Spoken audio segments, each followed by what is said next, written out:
Master minds commerce చదవాలనుకునే 10th inter విద్యార్థుల తొలి ఎంపిక. నమస్తే రమగారు. నమస్తే జయ. రమగారు, ఏకాదశి ఉపవాసాలు మొదలు పెడుతూ ఉంటాం. సో ఏకాదశి యొక్క విశిష్టత, మనం ఏ విధమైన పూజా విధానం పాటించాలి, విధి విధానాలు అన్నీ ఒక్కసారి మాట్లాడేసుకుందాం. ఏకాదశి నాడు విష్ణు పూజ చేస్తాం. ఈ ఏకాదశి ఏంటంటే ఈ వర్షాకాలానికి ముందు వస్తే ఆషాఢంలో వచ్చేది. ఆయన పడుకుంటాడు, విష్ణుమూర్తి పడుకుని 4 నెలల పాటు యోగ నిద్రలో ఉంటాడు స్వామి అని చెప్తారు. వారికి ఒక్క రోజు కింద లెక్క కదా రమగారు, అంతేనా? ఒక నిద్ర మన ఒక నిద్ర లాగానే ఈ 4 నెలలు ఆయన పడుకుంటాడు. ఈ పడుకునే 4 నెలల పాటు ఆయన్ని ప్రశాంతంగా నిద్రపోనివ్వాలి. ఆయన సమయమైన ఏకాదశి ఆయనకి అత్యంత ప్రీతిపాత్రమైనది ఏకాదశి తిథి. ఈయన ఒకప్పుడు మురాసురుడు అనే ఒక రాక్షసుడితోటి యుద్ధం చేశాడు విష్ణువు. అది వాడేమో బ్రహ్మవర ప్రసాద్. దాంతో యుద్ధం తెమల్ల చాలా అలసిపోయాడట. అలసిపోయి ఒక గుహలోకి ప్రవేశించి ఆ యుద్ధం నుంచి విశ్రమించాడు. పడుకున్నాడు. పడుకునేసరికల్లా మురాసురుడు లోపలికి ప్రవేశించి స్వామి మీద, పడుకున్న స్వామి మీదే పడబోయాడు. పడపోతే ఆయన నిద్రలోంచి ఒక స్త్రీ శక్తి బయటకు వచ్చి మురాసురుణ్ణి సంహరించింది. ఒక స్త్రీ రూపం వచ్చింది ఆయన తేజస్సులోంచి. వచ్చినది ఎలా అంటే ఇలా ఒక తెరలాగా బయటకు వచ్చిందనమాట. ఆ వచ్చిన స్వరూపాన్ని చూసి ఆయన సంతోషించాడు. విష్ణు పుత్రిక ఆవిడ. ఆమె ఆ రోజు ఈ ఏకాదశి తిథి, బహుశా ఆ ఏకాదశి అని ఆమెకి పేరు పెట్టారు. ఆమెకి నీ తాలూకు అంకె ఉన్న తిథి రోజున నన్ను పూజించిన వాడు నాకు అత్యంత ప్రీతిపాత్రుడవుతాడు. నువ్వంటే నాకు ఎంత ఇష్టమో వాడు నాకు అంత ప్రీతిపాత్రుడవుతాడని ఆమెకు వరం ఇచ్చాడు. ఆ విష్ణువులోంచి వచ్చినటువంటి స్వరూపం అవటం వల్ల ఏకాదశి తిథి అత్యంత పవిత్రమైనది. అందుకని అప్పటి నుంచి ఇది కృతయుగంలో జరిగింది. నాకు ప్రీతిపాత్రమైన తిథి ఆ రోజు 11వ రోజు అవటము, ఆ స్వరూపానికి ఆ పేరు ఇచ్చారనమాట. 11వ తిథి అది. ఆమెకి ఆ పేరు ఇచ్చారు. అయితే ఈ మురాసురుడు బియ్యంలో దాక్కున్నాడట. ఏకాదశి సంహరించే సమయంలో బియ్యంలో దాగాడు. అప్పుడు ఆమె సంహరించే సమయానికి ఆ బియ్యంలో దాగాడు కాబట్టి బియ్యం తినకూడదు ఏకాదశి నాడు అని పెట్టారు నియమం. ఓకే, అన్నం తినకూడదు అని. ఆ ఒక్కరోజు అన్నం తినద్దు. అన్నం తినకుండా ఉంటే విష్ణువుకి ప్రీతిపాత్రులు అవుతారు వాళ్ళు.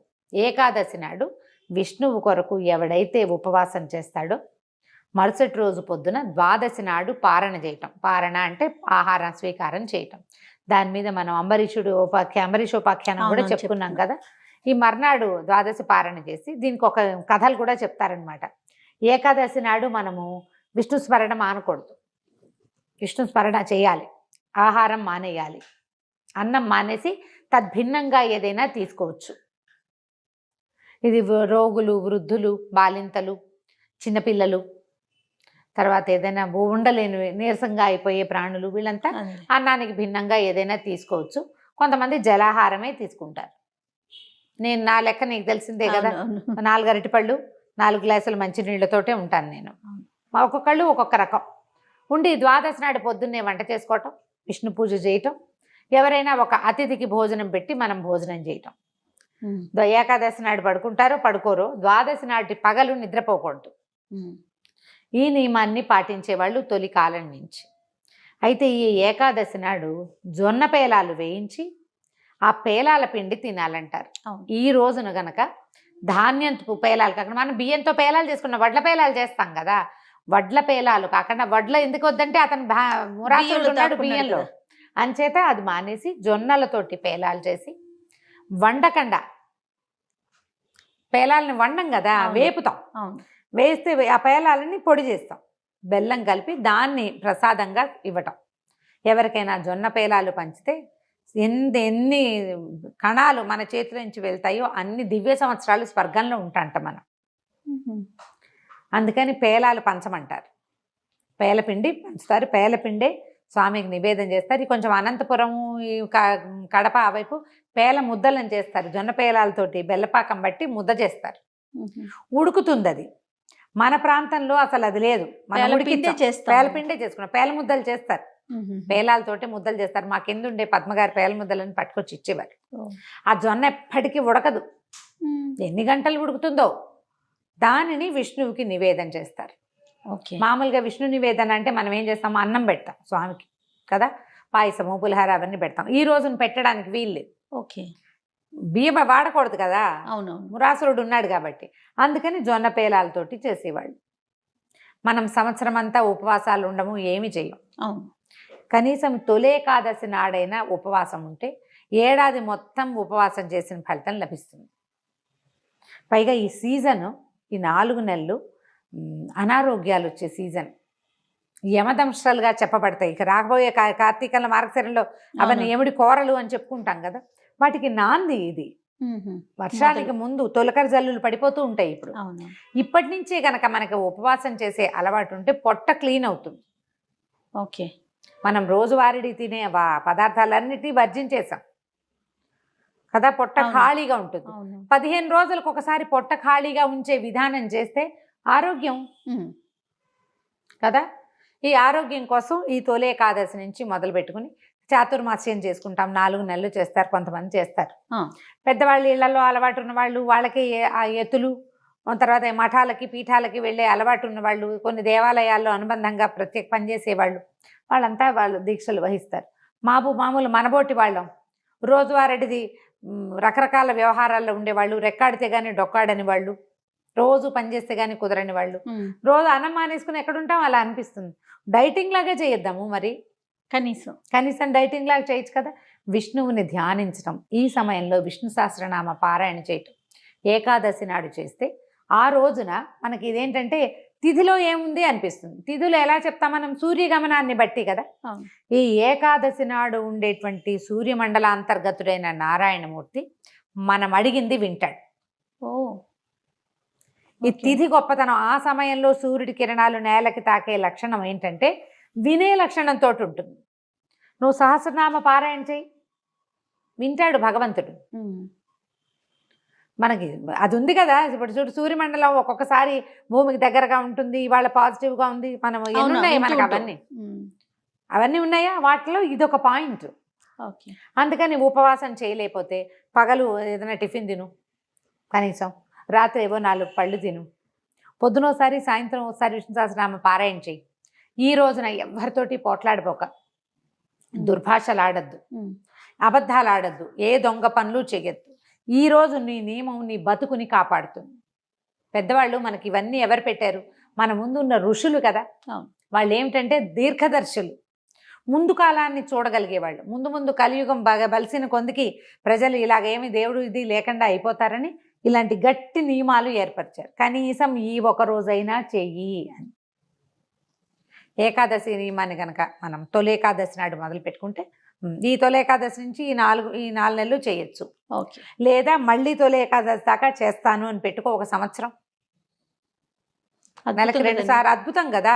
నీకు ఆరోగ్యం బాగుపడుతుంది, బుద్ధి పరిపరి విధాల పోదు. ముందు నీకు తిథుల మీద దృష్టి ఉంటుంది, సూర్యుడి నడక మీద ఒక అవగాహన ఉంటుంది, మంచి చెడు క్రమశిక్షణ, మంచి చెడు తెలుస్తాయి. ఈ రోజు ఇది వాళ్ళ పౌర్ణమి అనే అవగాహన వస్తుంది. నీకు బతుకు ఒక కుదురొస్తుంది. ముందు మనకు కావాల్సింది అదే కదా, అది కదా. కాబట్టి ఇలాంటివి ఏవైనా చాదస్తాలుగా భావించద్దు. చాదస్తం కాదు ఇది, మనకి ఒక క్రమశిక్షణ నేర్చుకునే గట్టి విధానం. దీనికి ఆధ్యాత్మికత జోడించబడింది. నువ్వు అనుకున్నా అనుకోకపోయినా, నీకు నచ్చినా నచ్చకపోయినా, నువ్వు ఒక చోట ఒక నూనె పోసి ఒక దీపం పెడితే వెలుగు వస్తుందా రాదా? 200%. నేను అగ్గిపులు గీయటమే నాకు సరదా, వెలుగు వచ్చినా లేదా నాకు అక్కర్లేదని నీకు అక్కర్లేకపోయినా నలుగురికి దారి చూపిస్తుంది నువ్వు పెట్టిన దీపం. ఇవి మనం చేసేవి ఆ దీపాలు లాంటివి. గీసి ఆర్పేసేది కాదు, వెలిగించాక నువ్వు వెలిగించాక దాని వెలుగు అది ఎక్కడెక్కడ వెళ్ళగలదో అంత దూరము దాని జ్యోతిని బట్టి అది వెళ్ళిపోతూ ఉంటుంది.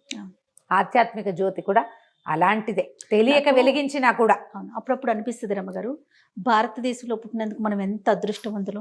మన మహర్షులు ఋషులు ఎన్ని అద్భుతమైన విషయాలని చెప్పారు కదా రమ్మగారు. అదే మిగతా దేశాల వాళ్ళకి ఈ అదృష్టం లేదేమో అని అనిపిస్తుంది. మన దాన్ని మనం వదిలిపెట్టేస్తున్నాము. ఎవరైనా చెప్తే దాన్ని చాదస్తంగా భావిస్తున్నాం. పోనీ మళ్ళీ ఇందులో కూడా కొంతమంది ఏం చేస్తారు, ఒక కాంప్లికేటెడ్ చేసేసుకుంటారు, చాదస్తాన్ని అవును పెంచేసుకుంటారు. అవును. నీకు ఏ నియమం చెప్పబడిందో అందులో ఉండకుండా పక్కవాడి నియమం ఏదో చూసి అందులో కూడా దూకుదామనిపిస్తుంది. మనకు ఎంతవరకు నియమం ఉందో అంతవరకు మన అంతవరకే స్వధర్మ నిధనం చేయాలి. ఎవడైనా మీకేం చెప్పబడిందో అది చేయండి, అది చేసి ముందుకెళ్ళిపోవాలి. పోనీ పక్క వైపు చూసినా అది పూర్తిగా చేయగలమా? చేయలేము, అది కదా సమస్య. చేయలేకపోతాం. ఎందుకంటే మనది కాని దాన్ని మనం భయం వేస్తూ ఉంటుంది కదా, అన్నిటికీ ఈ తప్పేమో అది తప్పేమో అని అనుమానంగా ఉంటుంది. నువ్వేం చేయాలో అది చేయి, నీకు చెప్పబడిన నియమం వరకు చేసుకో, హాయిగా వెళ్ళిపోతావు. ఈజీగా సులువుగా ఉండే ఉపాయాలు తీసుకో, దాన్ని నియమంగా పెట్టుకో, మానేయకుండా. ఏకాదశి నాడు నేను నా నియమం ఒకటే చేయ, మళ్ళీ పళ్ళు ఏవో నీళ్లు తాగండి అంతే, ఏదైనా ద్రవ పదార్థం తీసుకోండి. ప్రధానమైనది చేస్తున్నారండి మీరు ఇట్లా? చాలా కాలం నుంచి చేయం, అంటే పెళ్లి కాకముందు అప్పుడు లేదు. మా అమ్మ వాళ్ళు ఉండేవాళ్ళు, మమ్మల్ని ఎప్పుడు ఉంచల. పెళ్ళైన తర్వాతే అలవాటు చేసుకున్నాం.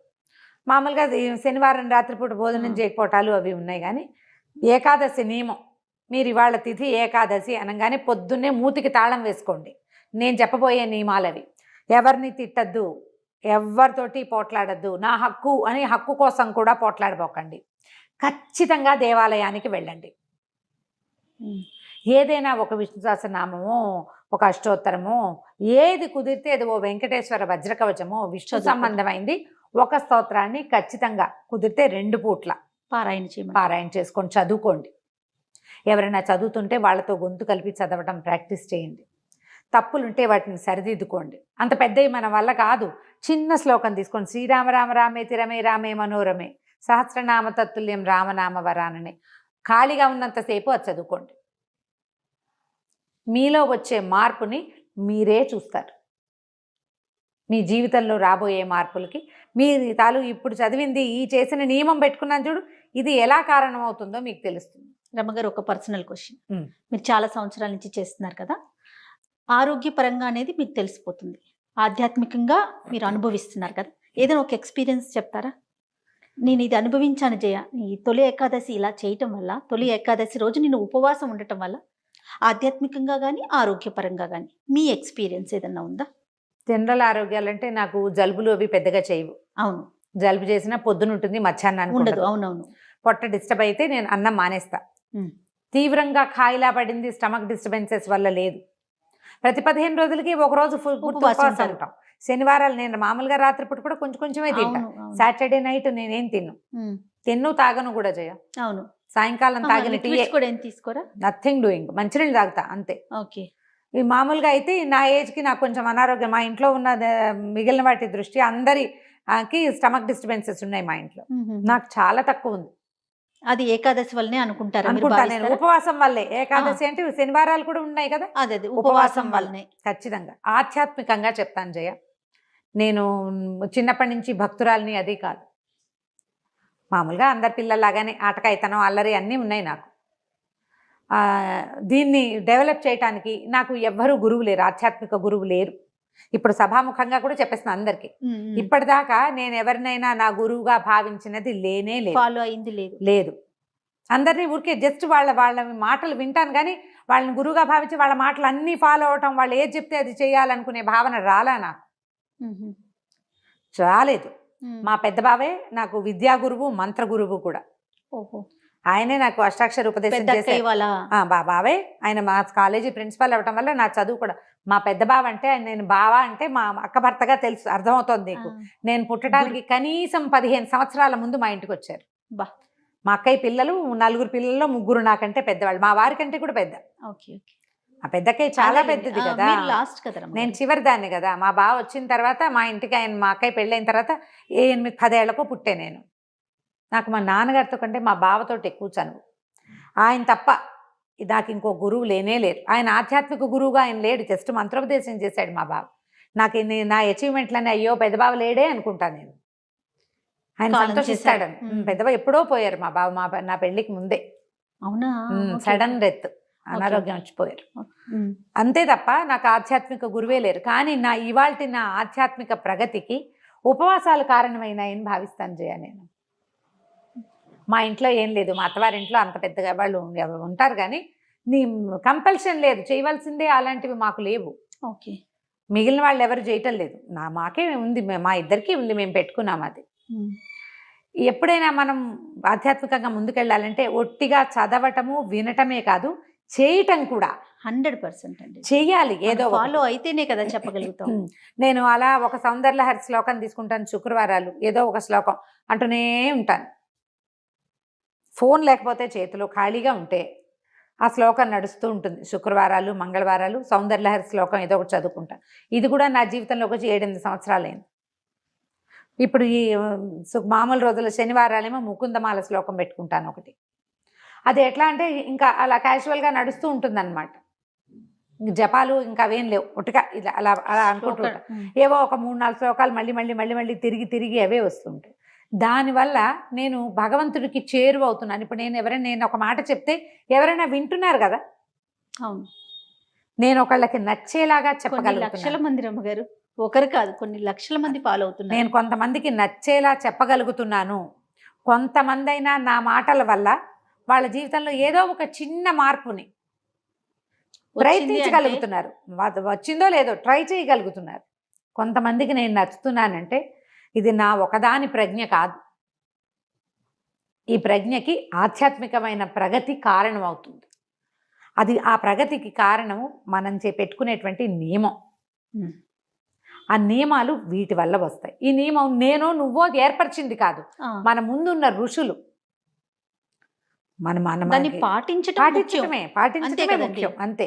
మనం చెప్పే కదా, చదవడం వినడం కాదు, చెయ్యడం అనేది చాలా ప్రధానమైంది. అందులో ఇలాంటి ఏకాదశి అవి నియమాలు ఉంచుకోవాలి. నేను ద్వాదశి నాడు ఇక్కడికి వస్తే పొద్దునే అన్నం తినేసి వచ్చా అని చెప్తా కదా. అవునండి. ద్వాదశి రోజు పొద్దున్న 9 గంటలకల్లా వంట అయిపోతుంది, మా పూజ అయిపోతుంది, భోజనం చేస్తాం. ఇందులో మైలా కొన్ని కుదిరినవి చేస్తాను, కొన్ని కుదరనివి చేయను. ఈ రోజుల్లో మన అపార్ట్మెంట్లలో కుదిరినంత పద్ధతులు పథకాలకు ముఖ్యం. నా లెక్క అయితే నియమమే ముఖ్యం. ఏకాదశి నియమం పెట్టుకుని చూడండి, తప్పకుండా. ఇది ఆరోగ్యానికి ఎలా ప్లస్ అవుతుందో మీరు ఎవరిది వాళ్ళకి వచ్చింది నాకు రాలేదనుకోద్దు. వాళ్ళకి ఏదో ఒకటి వస్తుంది, నీకు ఇంకోటి వస్తుంది. మీ ఎక్స్పీరియన్స్ వేరు, నాది వేరవుతుంది కదండి. అవును, అంతే. నమస్తే. నమస్తే.